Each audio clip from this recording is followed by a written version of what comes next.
G'day everyone, Artist Wayne here with part 3 of our Tasmanian adventure. Down there, that's Queenstown. That's where Jacqui and I headed after leaving beautiful Strawn. Queenstown has the atmosphere of an historic mining town and it really resembles a cratered moonscape. And as we passed through, we checked out the Iron Blow, which was worked as a gold mine for 10 years before the discovery of vast deposits of copper. We continued riding through some beautiful landscapes until we arrived at the small town of Tarraleah, which is situated in the Central Highlands.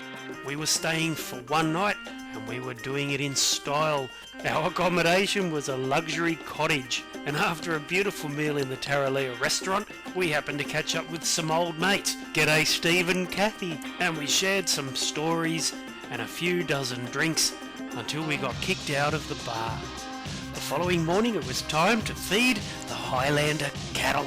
Now there's no sign on the fence that says you can't go in there to feed them, so that's exactly what I did. What could possibly go wrong? I had my little $2 bag of feed extended in friendship, and this is what I got. So I tore open the bag and dropped it on the ground and quickly backed away, making sure to carry all my entrails with me. Realising it was time to leave, we exited Tarraleah for some new adventures. And we were excited. We were heading to Tasmania's first national park. It had stunning vistas, great walks, abundant wildlife, and excellent visitor facilities. Yes, that's right folks, we were heading to Mount Field National Park. We arrived in the afternoon and quickly secured a beautiful spot amongst the gum trees. And the following day we gave our backsides a rest and we spent the whole day exploring the national park. This is one of Tasmania's most loved national parks, and you can see why. It has a wide variety of scenic features and wildlife and offers a great range of facilities for day visitors and campers like us. We saw platypus, paddymellons and possums, and we explored the park from early morning to late at night.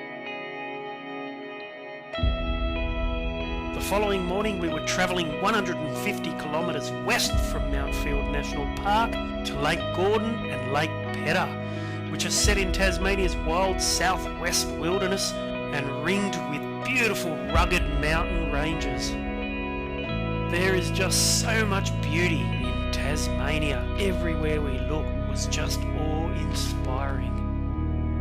And these lakes have some of the best trout fishing in the state. We stopped for lunch at Lake Pedder Chalet, fueled the bikes and headed over to Gordon Dam. Here we could see how low the water levels were in Tasmania. Gordon Dam is a major gated double curvature concrete arch dam with a controlled spillway across the Gordon River. And after visiting the dam it was time to head back towards Mount Field National Park, but not before hitting some dirt trails. We'd met a nice young girl at the Pedder Chalet. She was just getting off her chook chaser when she told us about a few spots we should check out. This was definitely a surreal experience. Up on the hill behind me was a sign saying boat ramp. That's right folks, we were riding in an empty lake bed.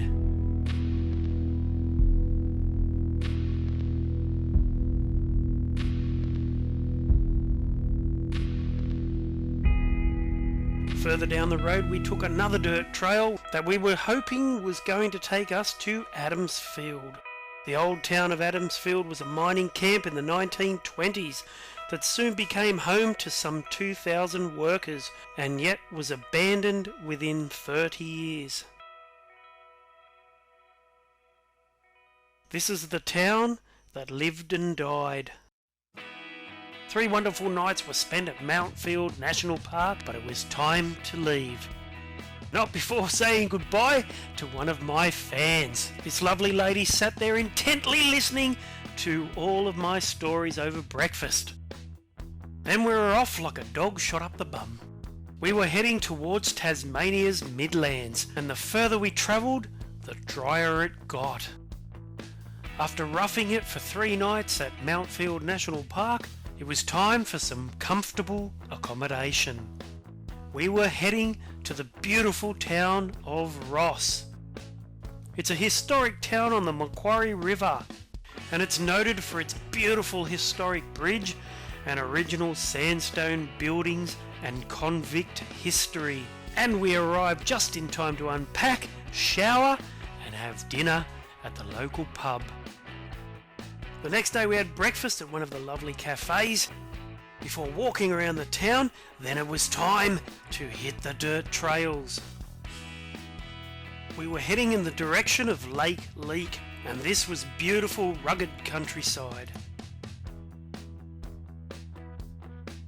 It was a glorious day with a bit of cloud cover, which made it a little cooler, but not by much. And today we were going to see quite a few Tassie tigers. Tasmanian tiger snakes, that is. There it goes, slithering off just like I do when I'm in trouble. There are 3 species of snakes found in Tasmania: the lowland copperhead and the white-lipped, and of course the Tasmanian tiger snake. Lake Leak had a little more water in it than the last lake we checked out. And here's one of our favourite animals, the echidna. We just love echidnas, and whenever they're waddling across the road, I'll always get them off the trail. I'd hate to see one get squashed by a 4-wheel drive. I almost ran over this tiger snake. Got a little too close for comfort.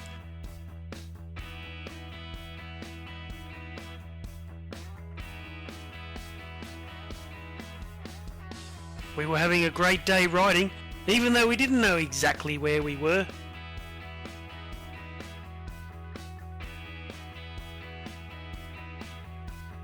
And here's a tiger snake that Jacqui almost ran over, even though I told her it was in front of me over the intercom.